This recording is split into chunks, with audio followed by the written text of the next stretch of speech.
Yes guys, the new Z is finally here and we're gonna talk about it in this video. Hit that intro. Welcome everybody back to Boost in Motion, guys. Good morning, good afternoon, and good night. Thank you.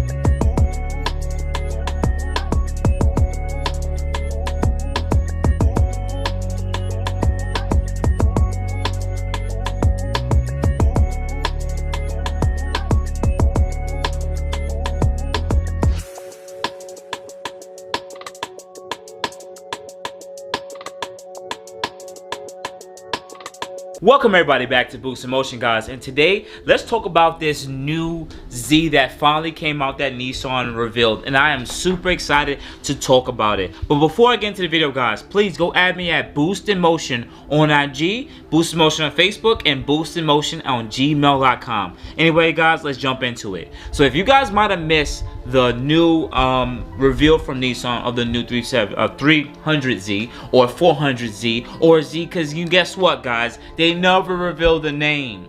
Yes, that's the first thing you guys want to know. They never revealed the name, so it's pretty much the Nissan Z.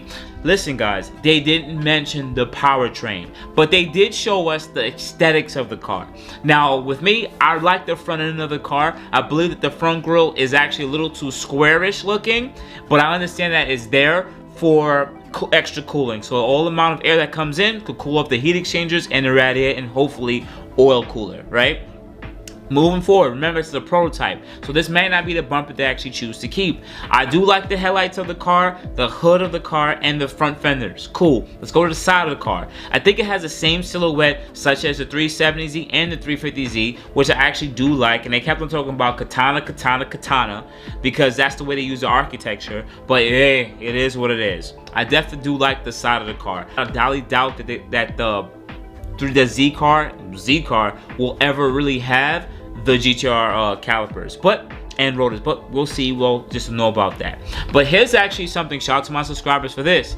The rear end looks really nice. It has a deep distinctive look with the LEDs, but as some of my subscribers stated, it has like a Mustang rear end because it has the black that go across with the old 300ZX lighting. So yes, it actually does have a Mustang slash 300ZX look to the rear end, but I still think the rear end doesn't really look like much else out there. But yes, from a certain part, it kind of does look like a Mustang rear end.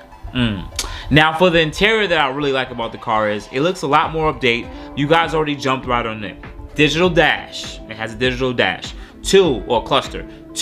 It actually has gauges, just like the 350Z and the 370Z for oil pressure and those different parameters. So most likely this is knowing that, you know, this car is probably going to move into it, but it's probably going to have boost, so it's probably going to have a boost gauge, which is actually super cool. The car looks a lot more updated. The center console, that usually the aftermarket tablet they usually add onto other cars, this one looks a lot more blended in, and it just looks more up to date and more just user friendly.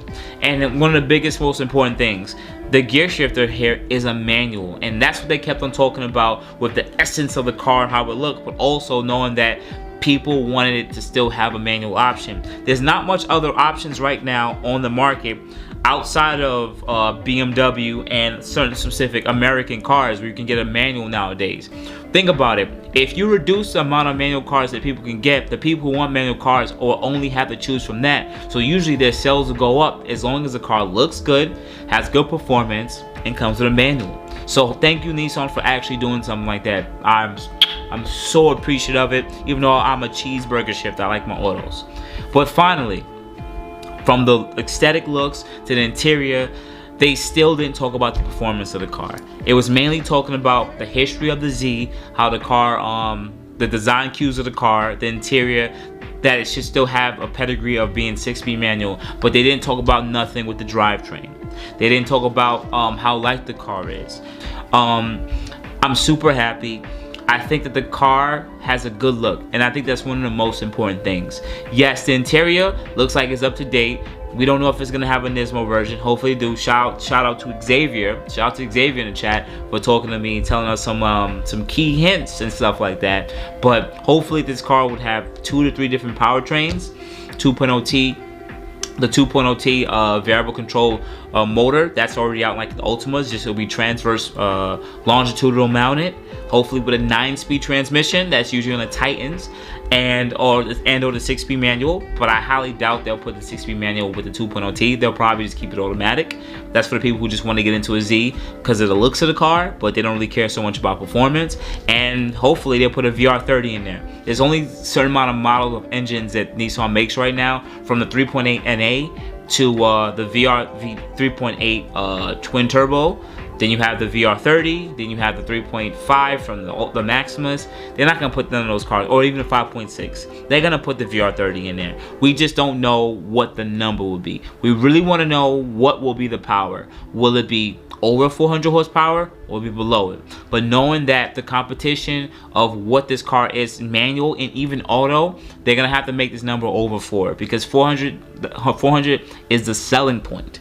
You guys went out and bought Red Sports 400s because it started with 400, not because it started at 399. You know what I'm saying? So you guys, everyone likes to purchase things based on how much horsepower they have. So hopefully they'll offer a regular 400 horsepower version or plus of a regular Nismo, the regular Z, and hopefully the Nismo edition would have more of a bare bones track oriented not really chassis, but sway bars, spring rates, bucket seats that are more like race seats, less tech in it. You know what I'm saying? Because at the end of the day, you guys want to buy these cars, you want to buy it loaded. So hopefully they'll do that and make the car like 470, 480 horsepower. It may not be the M4, but at least on paper it'll be half the price of an M4. So lastly, the pricing. What I gotta honestly say on video is I believe whatever the VR30 is gonna get, I believe the pricing is gonna be somewhere around mid to high $30,000. This is my honest opinion.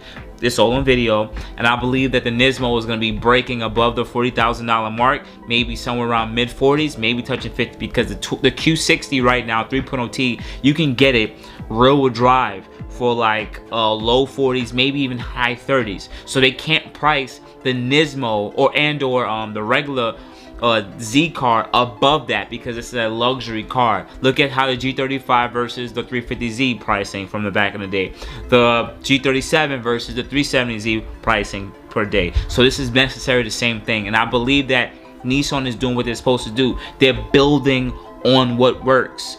Porsches are the same chassis, they're building on that chassis. So I think they're doing the same exact thing here. Period. They've taken what was pretty good and they're gonna make it better, and I'm super excited about it.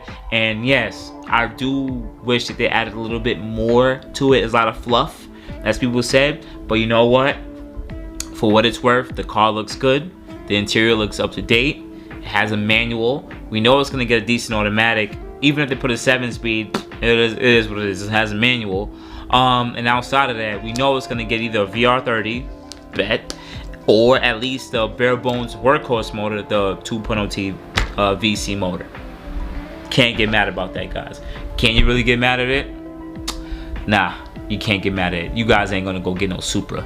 So otherwise than that, guys, if you enjoyed this video, if you enjoyed this update, please hit the like button, subscribe button with the bell notifications. I love you guys so much who always wait to the end of the videos to hang out with me. Also on top of that, if you want to support the channel and support me, I got merch right here. Digs only period shirt. That's it. I mean, now I'm gonna have to get roll races or something like that, because people are gonna want to get the Z car and do roll races, because you know it's the right thing to do. But outside of that, guys, you can contact me at boostinmotion on G and Facebook, and boostinmotion@gmail.com. Otherwise than that, guys, I appreciate you guys. I love you guys so much. You guys have a good morning, good afternoon, good night. Thank you so much, guys. You have a good day. Thank you, everybody, for watching. Do appreciate you guys. Love you guys very much. You can also check out the 2 links I posted for some of my other videos.